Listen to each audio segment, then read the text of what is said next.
আর ওই মেয়ের বাবা তার মেয়েকে না নিয়ে যাওয়ার জন্য অনুরোধ করতে থাকে। তখন মঙ্গল সেনাপতি তাকে একটি ডেয়ার দেয় যে তুমি আমার সৈন্যদের সাথে লড়াই করো, যদি জিততে পারো তাহলে তোমার মেয়েকে ছেড়ে দিব। মেয়েটির বাবা ডেয়ার অ্যাকসেপ্ট করে এবং একজন শক্তিশালী মঙ্গল সেনাপতির সাথে তার লড়াই শুরু হয়। তারা খুবই ভালো পারফর্ম করছিল, কেননা এরা ছিল খুবই দক্ষ স্টান্টম্যান যাদেরকে ডিরেক্টর খুব দ্রুত ট্রেন করেছে। তখন মঙ্গল সৈন্যটি মেয়েটির বাবার মাথা কেটে ফেলে, যা ছিল মূলত ফেক। আর এমন আত্মত্যাগ দেখে মঙ্গল সেনাপতি ওই লোকটির মেয়েটিকে ছেড়ে দেয় এবং সে অন্য একটি মেয়েকে নিয়ে যেতে চায়। আর সেই মেয়েটি ছিল লিজা, কিন্তু লিজার পক্ষে লড়াই করার মতো কেউ ছিল না। তখন গ্রীষার বন্ধু গ্রীষাকে বলে তুমি তোমার ভালোবাসাকে বাঁচানোর জন্য মঙ্গলদের সাথে লড়াই করবে না। কিন্তু তখন দেখা যায় যে গ্রীষা ভয় পেয়ে সেখান থেকে পালিয়ে যায়। এটি দেখে সবাই খুবই অবাক হয়, কেননা সবাই ভাবতো যে গ্রীষা লিজাকে অনেক ভালোবাসে। কন্ট্রোল রুমের সবাই এটি দেখে ডিসঅ্যাপয়েন্ট হয়ে যায়। লিজা সাহায্যের জন্য গ্রীষাকে ডাকতে থাকে, কিন্তু গ্রীষা সেখান থেকে চলে যায়। আর কিছু সময় পরে সে ফিরে আসে আর মঙ্গলদের সাথে লড়াই করতে শুরু করে। কিছু সময় লড়াই করার পরে সে লিজাকে নিয়ে সেখান থেকে পালিয়ে যায়। গ্রীষা সেখান থেকে যেতে না যেতেই পুলিশ চলে আসে, তবে গ্রীষাকে তারা সেখানে দেখতে পায় না। ডিরেক্টর বলে যে এখানে তাদের মুভির শুটিং চলছে, আর তাই পুলিশ কিছুই করতে পারে না, কেননা শুটিং করা তো কোনো অপরাধ নয়। তাই তারা এই গ্রাম থেকে রিটার্ন চলে যায়।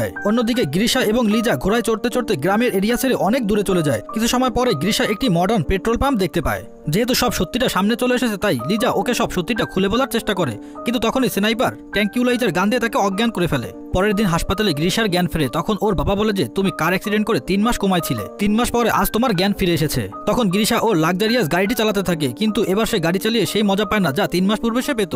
সে নাইট পার্টিতে যায়, কিন্তু সে এনজয় করতে পারে না। গ্রীষা এখন তার ভুলগুলো বুঝতে পেরেছে, তাই সে তার লাক্সারিয়াস গাড়িটি সেই ট্রাফিক পুলিশকে দিয়ে দেয় যাকে সে হাসপাতালে পাঠিয়েছিল। কিছুদিন পরে গ্রীষা একটি পার্টিতে যায়, সেখানে গিয়ে সে আগলা এবং অ্যালেক্সিকে দেখতে পায়। গ্রীষা ওদের কাছে লিজার ব্যাপারে জিজ্ঞাসা করে, তখন আগলা এবং অ্যালেক্সি গ্রামের সেই সেটের ব্যাপারে সবকিছু ওকে খুলে বলে এবং ওকে লিজার কাছে নিয়ে যায়। লিজাকে দেখে গ্রীষা খুব খুশি হয় এবং ও বলে যে আমি সেদিন তোমাকে যা বলেছিলাম সবই সত্যি, আমি তোমাকে এখনো ভালোবাসি। তখন লিজা বলে যে আমিও তোমাকে ভালোবাসি এবং ওরা ডিপলি একে অপরকে কিস করতে থাকে। কিছুদিন পরে ওর বাবা অ্যানেস্থেসিয়াকে বিয়ে করে, আর তখন গ্রীষা ওর বাবাকে থ্যাঙ্কস জানায় যে সে তাকে একজন বেটার পারসন বানিয়েছে। এই ক্রেজি প্রজেক্টের মাধ্যমে সে তার ছেলেকে শুধরে নিয়েছে, আর তাই গ্রীষা ওর বাবাকে জড়িয়ে ধরে। এরপর গ্রীষা সিদ্ধান্ত নেয় যে সকল ধনী এবং উশৃঙ্খল বাচ্চাদেরকে এই গ্রামে নিয়ে আসা হবে এবং তাদেরকে শুধরানো হবে, আর এই প্রজেক্টে সে নিজেই কাজ করবে। আর এখানে এই মুভিটি দা এন্ড হয়ে যায়। সো বন্ধুরা, এই মুভিটা আমাদেরকে একটি মেসেজ দেয় যে অর্থই হচ্ছে অনর্থের মূল।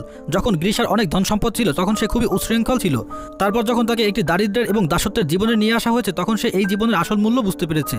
সো বন্ধুরা, এই স্টোরিটি আপনাদের কেমন লেগেছে তা অবশ্যই কমেন্ট করে জানাবেন। ভালো লাগলে একটি লাইক করে দিবেন এবং এমন স্টোরি পেতে আমাদের চ্যানেলটিকে সাবস্ক্রাইব করে অবশ্যই আমাদেরকে সাপোর্ট করবেন। ধন্যবাদ।